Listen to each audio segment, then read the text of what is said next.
Hi, join me in Let's Go Hydro, Ireland's largest aqua park and alternative accommodation resort. This place is found roughly 10 minutes away from Belfast in the north of Ireland, and it's a really nice site. We've been here for only one day, but my opinions are pretty well formed.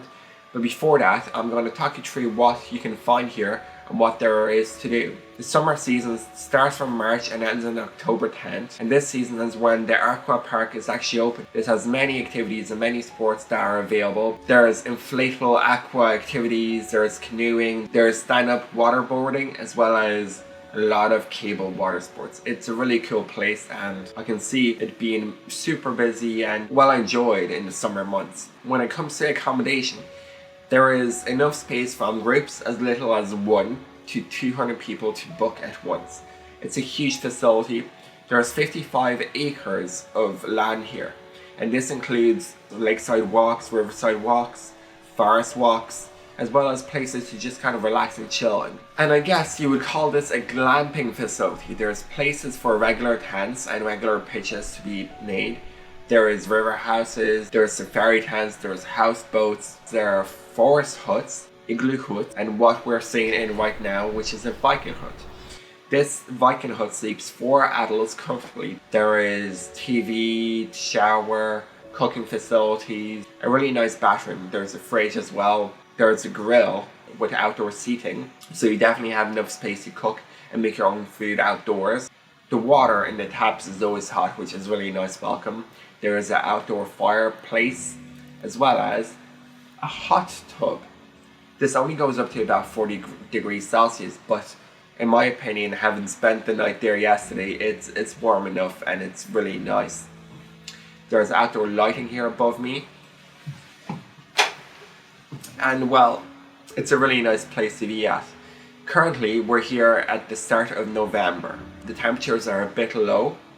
Yesterday we had about 6 degrees Celsius. It does get cold, I'm not gonna lie, but when you're inside, it's very nice and warm. It's just the outdoor areas. My tip for you would be have early dinners, or eat outside, eat like at a restaurant, a bar, cafe, or perhaps microwave your food, because you really do not want to spend much time here. As well as that, you should probably wear hot clothes. I have long johns, I have really warm socks, gloves, hats, jumper, layers. It's all about layers.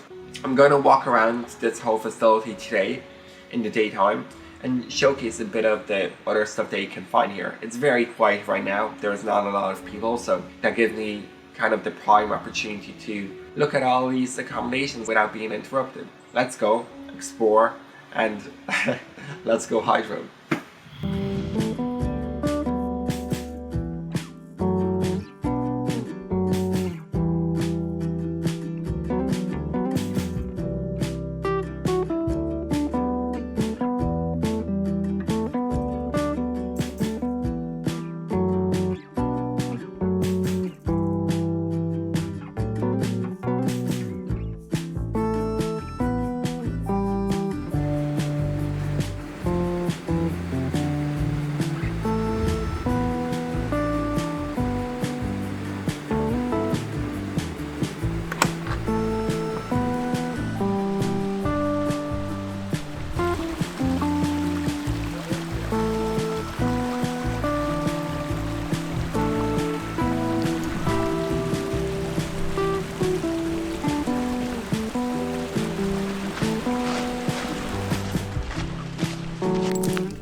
Spent maybe 20 odd minutes on this riverside walk, and it's rather lovely. There is my actual Viking hut upstairs, and we're just walking around. There is a few structures I'm not familiar with. They seem to be kind of forgotten about for this time of the year, but it's really lovely. The weather is cold, but it's walkable, and I do highly recommend either wellies or hiking boots, because it does get slippery and a tiny bit dangerous.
A few things that you might like to know is that there is a one-way system in operation. So traffic only goes one way in most of the park, which is super safe and really nice for children and anybody who's a pedestrian.